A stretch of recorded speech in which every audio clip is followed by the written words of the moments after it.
Me pegaram aqui, eu me posicionando no sofá.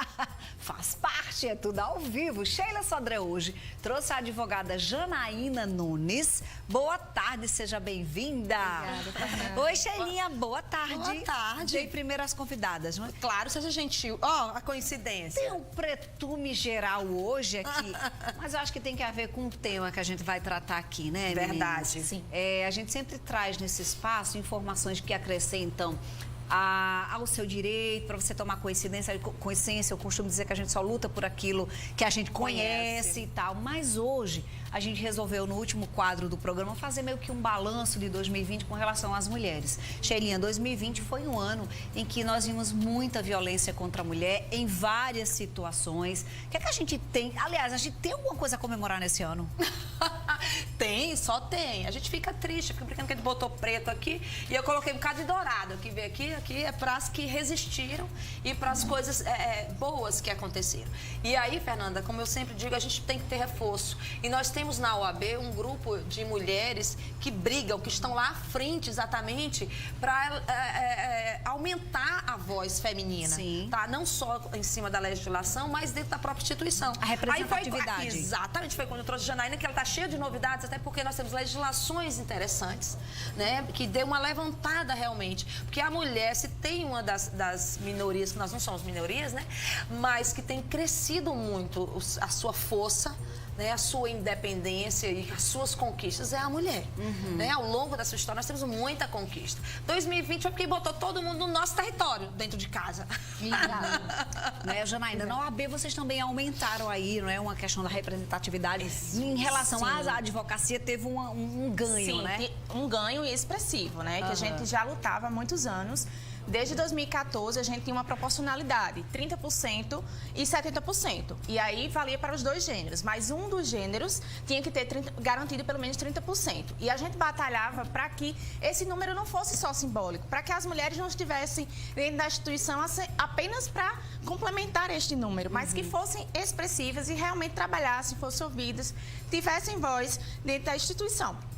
E, felizmente, esse ano, depois de muita batalha, nós conseguimos a paridade, que é justamente a igualdade entre o número do gênero masculino e feminino. Então, nós vamos ter, a partir da próxima eleição, que vai acontecer em 2021, participação de 50% da composição das chapas pelas advogadas e 50% pelos homens. Aí sim, nós vamos ter igualdade e representatividade entre a ordem. E eu quero, inclusive, aproveitar a oportunidade para convidar todas as advogadas a se informarem mais sobre a instituição, tomarem a OAB como sua, participarem, porque é muito interessante a gente conhecer essas mulheres. E nós temos aqui na Paraíba muitas mulheres com potencial para participar da ordem, fazer uma ordem mais democrática, se engajarem e se juntarem conosco para batalharmos por direito das mulheres, né? Muito bom isso, né, Sheila? Sheila? Eu e Fernandinha, a gente tem uma história dentro do Rotary, que a gente brinca muito, que no Rotary, por exemplo, quando foi permitido entrar mulheres, fazerem parte, né, o avanço do trabalho do Rotary foi muito grande. E esse ano também vamos ter mulheres com representação maior dentro do Rotary também. E para o ano vamos ter até a presidente internacional. Então, assim, muita coisa tem melhorado nessa questão da possibilidade. A gente viu também que nas eleições, Fernanda, aumentou o número de candidatas mulheres. Né? A grande questão, Janaína, e eu pergunto, não é porque, além das atividades que a gente tem, já se sente sobrecarregada, para eu abrir mão um pouco da minha vida pessoal, privada, da advocacia, para entrar, por exemplo, para o Rotary, para fazer parte de uma instituição como mulher e assumir uma responsabilidade. Fernanda também vai assumir essa responsabilidade. Ela ficou adiando por causa da quantidade de trabalho que tem.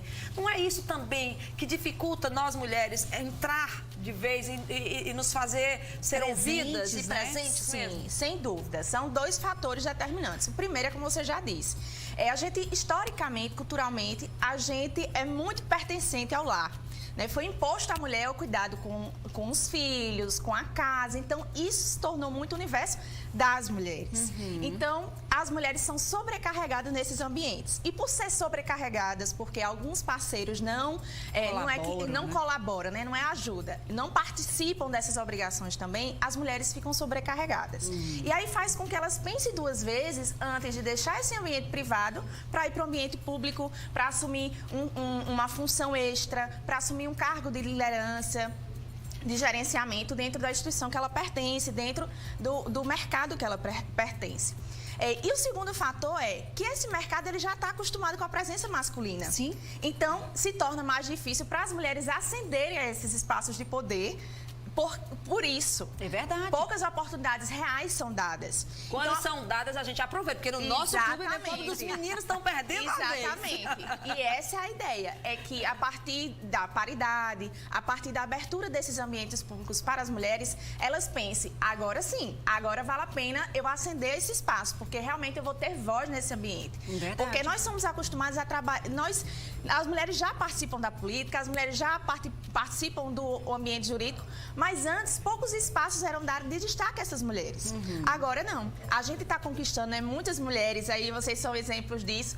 Nós batalhávamos e tínhamos muito mais dificuldade de ascender esse espaço. E muitas vezes, por isso, a gente tinha que trabalhar 2 vezes mais e estar 2 vezes mais ausente de casa. A partir do momento que é dada igual oportunidade, essa mulher, ela pode, trabalhando menos, né, ser vista por sua capacidade de ascender esses locais. Por isso que é muito importante a gente ter oportunidades reais de ascendência dessas mulheres. E aproveitar essas oportunidades enquanto mulheres. Eu brigo muito pela questão da política. Nós somos maioria no eleitorado e minoria na representatividade. Eu acho um absurdo. Verdade. Como é que nós somos a maioria dos eleitores e não temos mulheres sendo ouvidas? Pelo contrário, a Câmara diminuiu significativamente Só as temos mulheres. uma mulher, só tem uma Elisa, vereadora. eu acho, agora. Sim, vereadora Elisa. Mesma coisa na Assembleia Legislativa, diminuir a quantidade de mulheres. Então fica assim, meu Deus, se nós somos a maioria, por que a gente não escolhe pessoas que vão entender as nossas lutas, que vão entender... Olha, Fernanda, e você fala uma coisa, por exemplo, a gente estava comentando ali a questão do Covid, né? Da gestão de uma doença, de uma pandemia. As mulheres como presidente que nós temos aí, Nova Zelândia, Taiwan, meu Deus, que agora faltou a palavra. Segue, depois você lembra. Então, elas, por exemplo, tiveram um trabalho, assim, uma visão diferente da administração masculina, né? Elas se destacaram, acharam que era só ideia. E aí, não, foram para pesquisa, para números. E realmente, né? Alemanha. Ai, lembrei. Então, assim, realmente a representação e o olhar é tão maior, é tão mais amplo, porque ela vai olhar, a gente brinca que ela não é focada só numa coisa, ela consegue fazer uma leitura maior. E a gente vê isso no dia a dia, pela quantidade de coisas que a gente acaba fazendo, a gente tem uma capacidade, na hora de fazer uma escolha, a gente traz para aquele momento de escolha tanta opção, tanta coisa que a gente tem de experiência paralela, que facilita, a gente tem uma visão. Tanto é que a gente vê que a Nova Zelândia, além de comprar a vacina para o país, ela olhou por um lado, olhou e ainda comprou para os países mais próximos, né, que não tinham condições. Então, assim, a visão é mais humana, né? Essa história da maternidade dá isso. Eu lembro que Sheila, certa vez, comentou que muita gente, vamos ser muito sinceros, muita gente que não é do ramo jurídico, a população em geral, não tá nem aí para a OAB, quem é presidente, quem é, não sabe, porque não faz parte do meio de vocês, da nossa população, meu, por exemplo, né? Mas faz no meio de vocês que são pessoas relacionadas ao universo jurídico.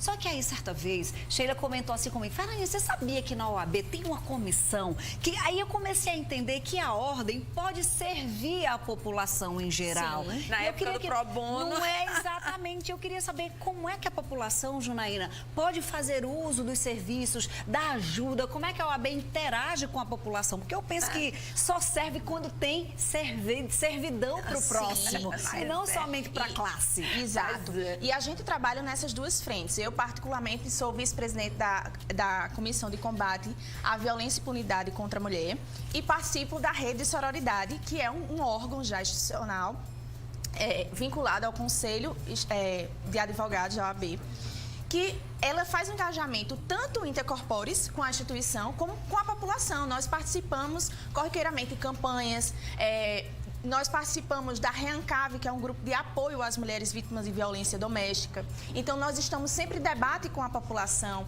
participando de eventos, dando cursos preparatórios, algumas instruções, participando de alguns eventos voluntários para beneficiamento da população, da sociedade e debatendo assuntos importantes, né? Porque muitas vezes essa população ela nem sabe como procurar informação e nós estamos ali trabalhando voluntariamente em prol também da sociedade, porque a OAB não é só a casa dos advogados, é também a casa dos direitos humanos, do cidadão. Então, nós participamos, enquanto também é instituição, da estrutura social. E nós queremos ter esse impacto social. Tanto que desenvolvemos esses serviços. As comissões, elas estão disponíveis no Instagram, né? E 2020 veio para popularizar esse acesso, nós tivemos que nos adaptar a esse mundo virtual. Então, a população pode ter informação sobre os eventos da OAB pelo Instagram oficial da OAB, pelo site da OAB e pelos Instagrams individualizados de cada comissão. E a outra coisa que aí você estava comentando, olha, tô vendo que tem dúvida ali, né? É que sempre que a gente tem presença de advogados aqui, sempre chega direito de família, mas né? essa aqui, minha filha, a gente ouviu, tá comentando agora do juiz que falou, dane-se a Lei Maria da Penha. E eu tô vendo que o problema ali é Lei Maria da Penha, Então, é violência, a gente nem editou a pergunta, tá aqui do jeito que ela trouxe, até porque, Janaína, serve até para você, de certa forma, encaminhar, orientar como é que ela deve procurar ajuda, Sim. porque nem todo mundo tem acesso financeiro à ajuda de um advogado, depende da defensoria. Enfim, me dá aqui na tela e preserva o nome dela, por favor, Elaine. Ela diz o seguinte: boa tarde, meninas, eu me separei do meu companheiro há 2 meses, ele foi enquadrado na Maria da Penha, agora ele está com outra pessoa. Só que ele colocou ela na justiça para a partilha dos bens. Ele tem direito, ela não quis se identificar. Ora, o fato de ter Maria da Penha significa que ele não tenha direito aos bens que eles tinham construído em comum, Sheila? Não, Fernanda. Até então, não, Fernanda. Porque o que acontece? A construção do patrimônio, tá aqui uma advogada de família, a construção do patrimônio é de ambos. Se foi construído o patrimônio, é de ambos. O que ele está querendo, no mínimo, que ela tem que verificar, o que é de direito dele. Né? Se era uma casa, ou tinha 2 casas, tinha um carro, como é que vai ficar essa divisão aí com a separação, quando ele saiu. Que vai ter direito, por exemplo, vai ter que ter direito à pensão se tiver filhos. Aí é outra história, é outra questão. Ou seja, o Maria da Penha, Janaína, em questão em qual ele está enquadrado, ou seja, teve violência, seja ela psicológica ou física, a gente, enfim, patrimonial, a gente não sabe, porque ela não comenta, sim, mas não tira ele da questão do patrimônio. Não, porque a Lei Maria da Penha, apesar de ser uma legislação híbrida, você vai ter aí repercussão na seara civil e na criminal, ela não se comunica em relação aos bens. A meação, ao compartilhamento de bens é uma questão à parte. A Lei da Maria da Penha aí vai ser, provavelmente, né, eu não sei detalhes do caso dela, mas provavelmente vai ser para preservar, né, a integridade física dela, psicológica, financeira ou dos filhos também. Mas todas as outras questões, seja de partilha de bens, de guarda dos filhos, a questão da pensão, enfim, tudo isso continua valendo, tá? Então, assim, mesmo estando enquadrado Maria da Penha, ele não está... São direitos, a gente fica meio chateado, né? Ele não está... Mas direitos são direitos, sua conquista tem que partilhar. No caso dela, que, pelo que eu estou entendendo, não deve ter assistência jurídica específica, defensoria, né, Janaína? Defensoria, se não tiver condições de contratar um advogado privado ou se for um advogado particular, aí ela recorre a um especialista na área de direito de família. Direito de família. Meninas, muito bom o nosso papo hoje aqui, a gente mostrar o aumento da representatividade uma boa na OAB. Conquista, né? Inclusive, eu recebi essa mensagem de Larissa Souza, mandou: Fernandinha, a gente aumentou, que bom. Eu disse: ai, que legal, parabéns. A gente fica muito feliz quando vê mulheres ocupando espaços e quando a gente vê instituições validando isso que a gente tanto busca, né? Falta a gente fazer isso em casa, Fê, com os nossos filhos, com a forma como a gente tem que educar, porque isso é uma questão histórica, né? Essa questão é histórica e a gente está conseguindo, porque já tem geração onde os meninos já têm uma visão diferente do papel da mulher, né? Então isso vai fazer toda a diferença a longo prazo. São conquistas que a gente vai ver realmente, a Lavínia vai sentir isso, a diferença como ela vai ser tratada institucionalmente vai ser bem diferente. E a nós cabe, enquanto educadores, pais e mães,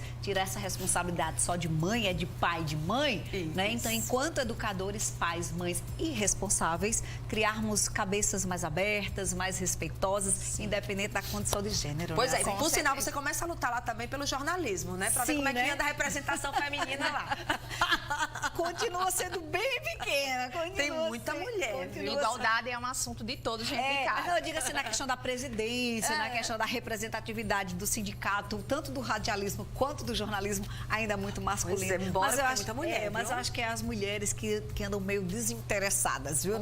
As profissionais andam meio desinteressadas nessa seara aí. Mas, enfim, tá aqui uma resposta a uma luta não é? A paridade aconteceu. Parabéns à Ordem dos Advogados do Brasil, em especial a Seccional Paraíba, por validar isso. É um caminho para uma conquista, não é? É um começo. É um começo. Eu já torço pela próxima presidente. Isso aí. Beijo, meninas. Obrigada. Sheila,